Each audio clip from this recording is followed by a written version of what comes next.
Христе, братья и сестры, торжество Пасхи Христовой – это самое главное торжество в католической церкви, так же, как и во всем христианском мире.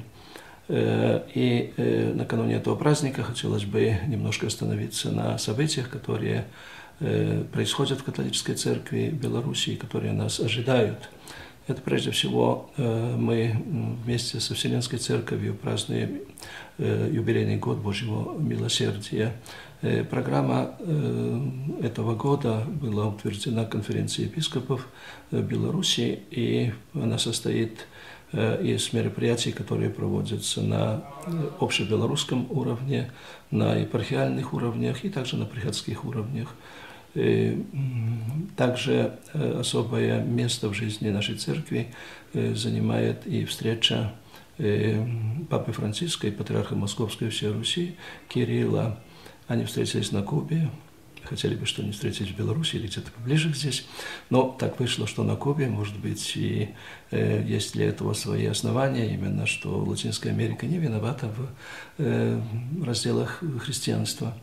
Но самое важное то, что они встретились. Для меня это как бы объятие двух апостолов Петра и Андрея. Петр представляет собой западное христианство, Андрей – восточное христианство. Наконец-то они объявились. Это очень-очень важно.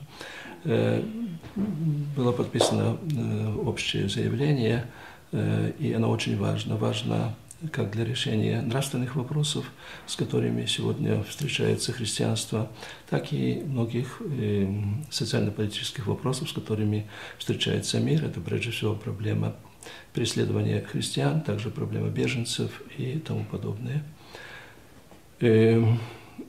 Мы в этом году празднуем 25-летие восстановления структур католической церкви в Беларуси. Главные торжества будут иметь место 1-2 июля в Буцлаве. Мы знаем, что многие десятилетия католическая церковь в Беларуси оставалась без пастырей. Сегодня, благодаря тому, что восстановлены структуры, у нас есть 8 епископов и 4 епархии, есть семинарии, есть свои издательства,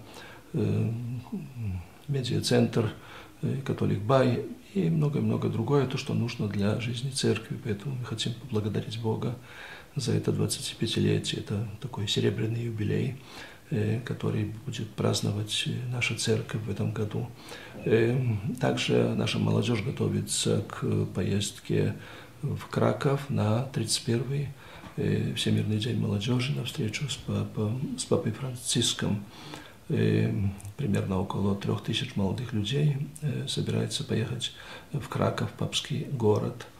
Ну и, конечно, очень важное событие, которое произойдет уже совсем скоро. Это 10 апреля этого года в храме святых Симона и Елены, так называемый Красный костел в центре Минска. В нем будет начат процесс беатификации фундатора этого костела Эдмунда Войниловича, который также известен тем, что строил не только католические храмы, но и православные синагоги, также мечети. То есть уже 100 лет тому назад он был таким промотором, скажем, экуменизма и межрелигиозного диалога. С этого дня Эдмунд Войнилович будет называться уже «Слуга Божий», и через него можно будет обращаться к Богу со своими просьбами. Когда этот процесс завершится, знает один только Бог, трудно сказать, но, потому что это очень длинный процесс, но лиха беда начала, и мы ее начинаем этот процесс. Поэтому я прошу всех молиться о успехе этого процесса. Это в основном такие события, которые происходят, которые нас ожидают к Пасхе. Хочу поздравить всех слушателей Белорусского радио с этим радостным спасительным праздником.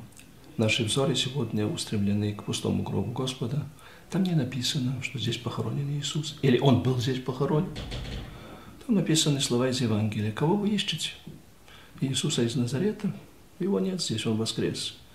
Поэтому воскресение Господне – это фундамент нашей веры, это также надежда на наше воскресение. Это также призыв каждому из нас воскреснуть из гроба наших грехов. Еще раз, дорогие братья и сестры, с праздником! Христос воскресе! Воистину воскресе!